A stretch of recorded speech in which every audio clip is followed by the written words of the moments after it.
Well, the title of my message this morning is, Will the Real God Please Stand Up?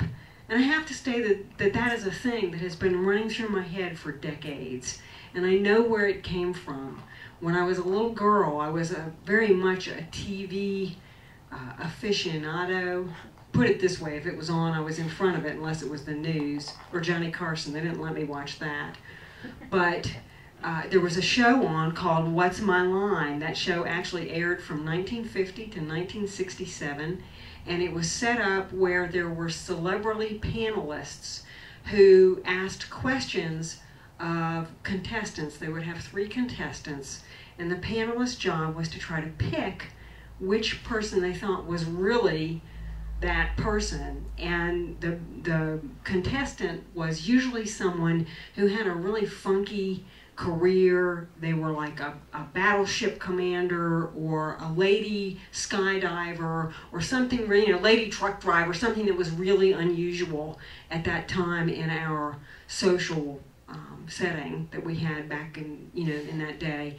And so the thing was, the name of the show was What's My Line? And they would talk about the things that they did. The panelists would ask the contestant questions, and then they would try to guess which one was really Jane Doe or John Doe or Barbara Smith or Barbara Jefferys or Marcia Griffin or whoever, okay?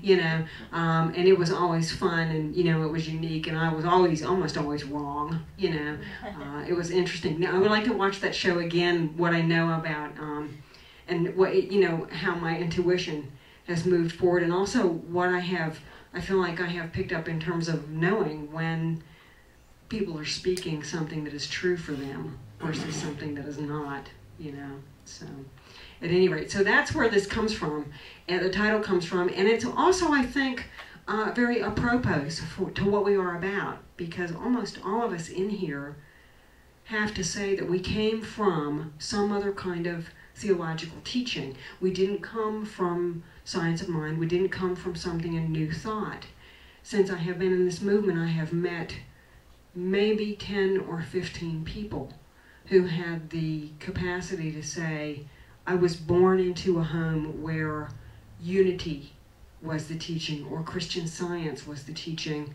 I think I have met 2 women who are now in their 80s, maybe 3, who actually could say, when I was a little girl, my parents knew people in Science of Mind, or they knew Ernest Holmes. So for almost all of us, we are first generation Science of Minders, if you will, New Thought practitioners to some degree. And I think because of that, we are a movement that reflects tremendous consideration over what is God, what is God. And when things particularly get weird in our life, like the car won't start, or a tornado takes out half a neighboring state, or we see something like 9/11, and fortunately for almost all of us, that is something we see on TV, not in our lives. But I think that when those things happen, they cause every one of us that is walking this walk of human being, a spiritual being having a human experience, to look at what is this about, and how does God play out in this? And so I think that is a tremendous question that we are posed with over and over and over again. And for those of us sitting in these rooms today, this morning, those of us taking classes, those of us reading things that spark the imagination, that make us question what is real for us, what is true for us, we're the what is it that Abraham uses the term, the leading edge of consciousness. We're that part of God that is pushing outward, saying, what am I? What is God? What is the nature of this thing? What is the truth? What really works here? And how does this work? How do we make this work? How do we live this so that every other being on the planet has the same awareness of possibility and awareness of presence, awareness of consciousness?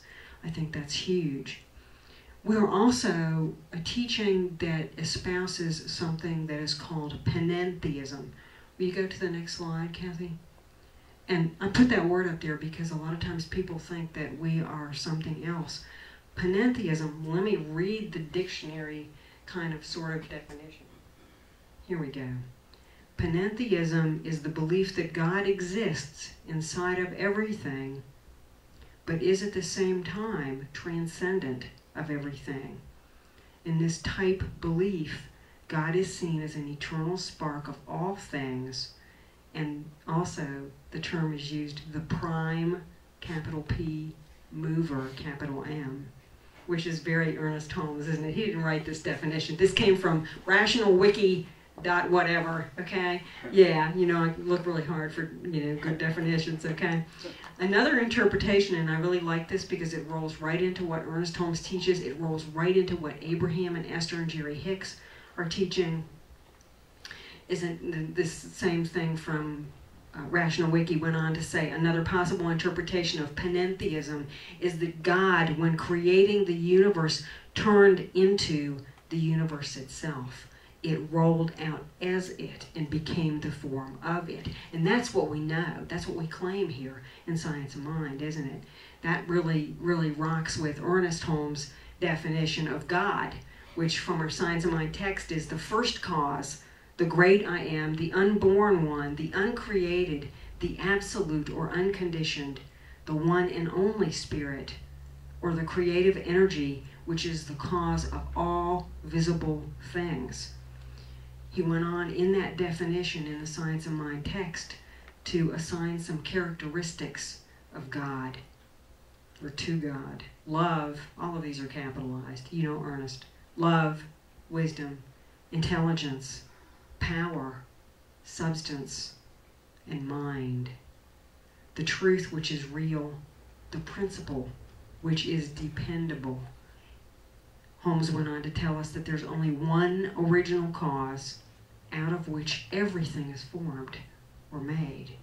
So anything that is, anything that we can see, whether it's with an eye, a microscope, with something that is so powerful like the Hubble telescope, that we look up into the heavens and see these amazing arrays of color and infinite layers of whatever gas. They say it's gas. Honey, I hope my gas looks like that. That is some hot looking stuff, you know. I didn't put any pictures from the Hubble telescope up there, but we've got a few somewhere. You can go back to that same slide. There we go. But yeah, you know, whatever it is that we look with, anything that we see, anything that we touch, anything that we feel energetically, it's all, at some point in some way, God's stuff. So what we teach in Science Mind is really, really simple. And it's incredibly complex and powerful, and something I will forever, I believe, be wrapping my mind around, and that is that God is all there is. When you distill it down, when you do that alchemical thing, that's what is left, is God's stuff. There may be, you know, some interesting energy with it too, but it's all God's stuff. That is wonderful. And if you read the Science of Mind text, or you read something that I know, something similar to what Al shared from Thich Nhat Hanh, or any spiritual teacher, any spiritual leader, you will get some wonderful kind of flowery, especially if it's earnest stuff, that really supports that, the brilliance that God is. But again, the challenge from a human perspective is, how do I go to the other side of the realm? How do I look at things like tornadoes taking out 130,000 homes in Oklahoma? How do I look at someone walking into a school and taking out our children? How do I insist within myself that I see that as God? Because it is. They are. We are. Yeah. It's an incredibly huge challenge for me, and I know it is. I think my thing about this, my take on this, is that when I get that, bye. Yeah, I don't need this body anymore. I love you guys. I want to go to a bigger space, because what Al said is so poignant. You know, that this thing, this flesh and body thing, you know, it's fun and I love it, and I like to dress up and I like to go feed it and romp around in it. And yesterday I got to walk twice, and I get to, you know, play with cats, and they have their physical self too, and they're wonderful, okay? it's an amazing thing that we do here as human beings in the flesh. But what we are is so much bigger. It's so much more brilliant. So let's just do this for a second. If you will, if you're willing to, close your eyes. And feel the outer edges of where you are. You feel the outer edges of where you are? Now expand yourself 10 miles in every direction. Where is the outer edge of you? Okay, go 100 miles. Where's the outer edge of you? What about 1,000 miles? Oh, you're there too. Yeah. There is no place that we are not in consciousness. There is no place where God is not. So you can come back, okay? But that's not an exercise I created. I stole that. I steal things frequently, in case you didn't know that. Pictures and sayings and, all kinds of wonderful things. That came from Dane here, from a book that's an Access Consciousness book called, what is it? Being Yourself, Changing the World, okay? Is where that little exercise comes from. And it's phenomenal. And for me, I have the audiobook, so I listen to it when I'm riding down the road. And it was like, oh my God, that's really cool. I didn't even have to close my eyes to feel that sensation of me way out there. That is us. We are there. Yeah. It's powerful, isn't it? Did you get that? Yeah. Okay. Cool. Oh, gracious. So where are we going here today?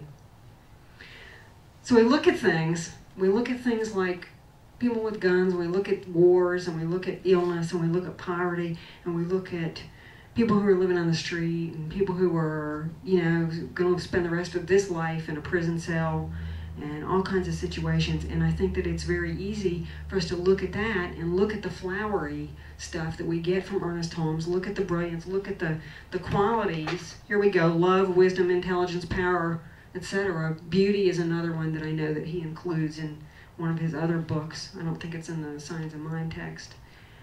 It's very easy for us to look at the one hand and then look at the other hand and say, well, wait a minute, I just can't integrate that. Do you have that difficulty ever? Because I sure do, Will the real God please stand up? Will something somehow show me what it truly is, so that I can get that question settled for once and for all? Well, I'm here to tell you, I don't think that question is going to be answered on a permanent level. And that's a good thing, because it means we would be standing still. If you had it down pat, and you knew what God was, and you knew what you were, and that was your box, prison cell, for the rest of this life, my encouragement is there wouldn't be much left after that. If we don't keep asking that question and keep looking within for that answer and keep looking at what feels right for us, then I think we begin to stop growing. And human beings can't do that. There's a piece, I bet I can't find the page now. I can't. I already lost it. But when it comes to growth, we have to grow. We have to keep growing.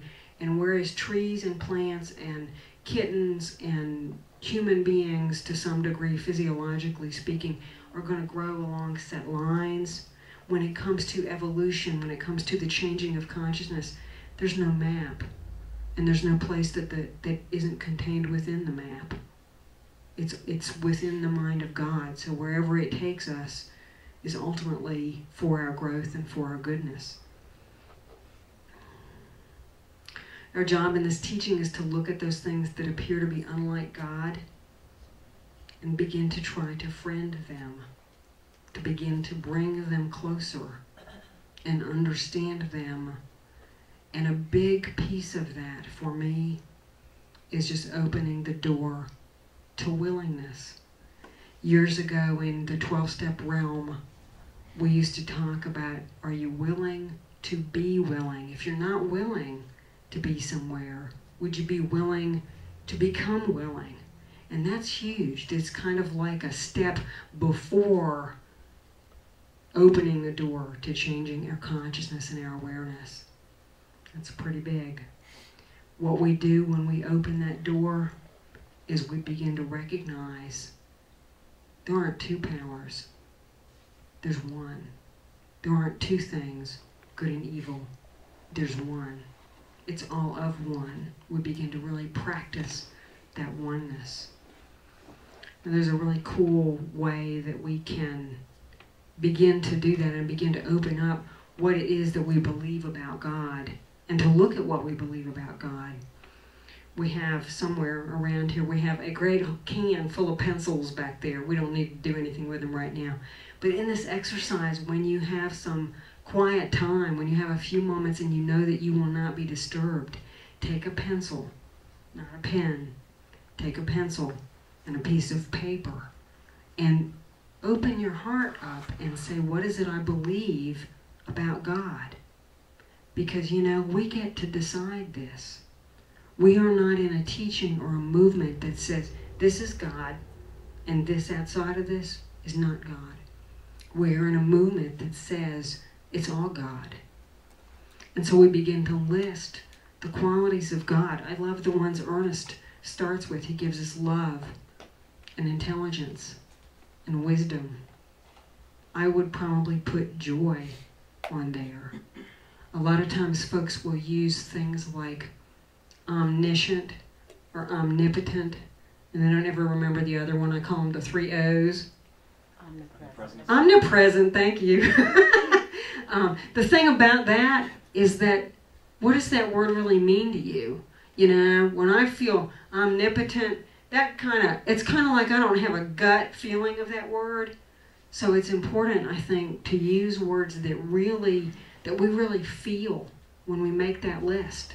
And we take that list, we make that list, we put those qualities on there, we might keep adding to it, and then the next time that we encounter something, you know, that isn't on that list, we have to parent ourselves here. We have to say, oh, wait a minute, that's not God, okay? That's right, that's not God. Where this is really a powerful technique is if we have anything going on that says God might go, shame on you, okay? Or naughty, naughty, naughty, I'll kick your butt, okay? Years ago, I got married in a Presbyterian church. I didn't grow up a Presbyterian, I grew up a Catholic. And then I became a lapsed Catholic, and then I became a spiritual being. Well, I was that all along.